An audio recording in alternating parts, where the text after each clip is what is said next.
ये बहुत सूक्ष्म चेकिंग है जी। और इसे चेक करना चाहिए, क्योंकि पुराने जो हमने विकर्म किए पास्ट जीवन के, उनको तो हम विज्ञान योग से चुकतो कर रहे हैं, गुप्त रीति से चुकतो हो रहे हैं, हिसाब किताब आते हैं, शरीर के आगे कोई ऐसी बातें आती खत्म हो रहे हैं। जी। लेकिन ज्ञान मिलने के बाद समझदार व्यक्ति अगर कोई अवज्ञाएं करता है, कोई विकर्म करता है, नाम मान शान की भूख है, किसी भी प्रकार से कोई भी अवज्ञा ईश्वरीय मर्यादा की, श्रीमत की अगर वो कर रही है, तो एक का कई गुना होकर के, जैसे प्राप्तियां कई गुना हैं, ऐसे ही विकर्मों के बोझ भी कई गुना हो करके हमारे सामने आते हैं। जी। क्योंकि समझदार हैं, ज्ञानी तो आत्माएं हैं।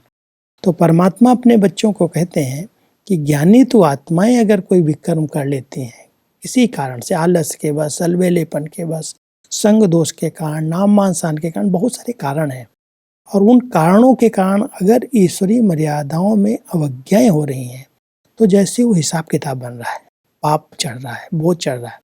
और ये बोझ इतना भारी है जो योग लगने नहीं देता, जो मनसा को हल्का बन करके उड़ने नहीं देता, जो हम चाहते हैं कि हम 1 सेकंड में परमधाम घर की अनुभूतियां करें, जी। 1 सेकंड में सूक्ष्म वतन का अनुभव करें, 1 सेकंड में पूरे विश्व के अंदर अपनी सकाश दें, तो वो सब सेवा के लिए बहुत हल्कापन चाहिए। लेकिन किसी भी प्रकार का अगर बोझ है तो वो सेवा नहीं की जा सकती। परमात्मा कहते हैं कि बाहर का दिखावा इतना सुंदर होगा जो अनेक आत्माएं उन्हें न परखने कारण सबसे अच्छा, खुश मिजाज और पुरुषार्थी समझेंगे, लेकिन अंदर बिल्कुल उलझन में खोखलापन होता है। नाम शान का खाता फुल है, लेकिन खजानों का खाता, अनुभूतियों का खाता खाली के बराबर होता है, अर्थात नाम मात्र होता है। और निशानी क्या होगी? ऐसी आत्मा स्वयं विघ्नों के वश होने के कारण सेवा के कार्य में विघ्न रूप बन जाती है। नाम विघ्न विनाशक है, लेकिन बनते विघ्न रूप है। कई ऐसी पुरुषार्थी आत्माएं हैं जिनको अगर हम परख नहीं पाते, क्योंकि इसमें बहुत सूक्ष्म चेकिंग चाहिए जी।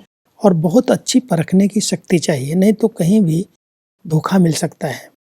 तो परमात्मा हम सबको कहते हैं, कई ऐसे ईश्वरीय ज्ञान में चलने वाले परमात्म ब्रह्मा कुमार ब्रह्मा कुमारी कहलाने वाले उनके बच्चे भी जी।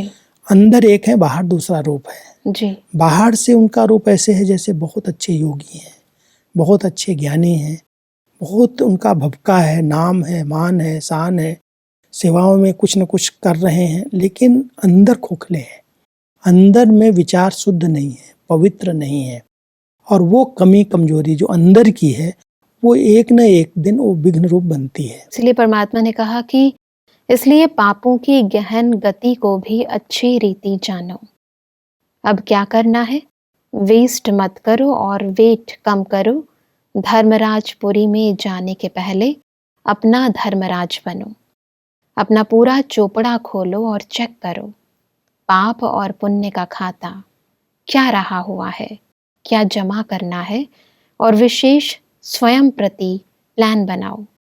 पाप के खातों को भस्म करो, पुण्य के खाते को बढ़ाओ। बहुत बड़ी शिक्षा परमात्मा हम सब बच्चों को दे रहे हैं, क्योंकि वर्तमान समय के अनुसार अगर कोई भी हिसाब किताब, कोई भी पाप का खाता रह गया जी। तो उसकी भोगना बहुत कड़ी है।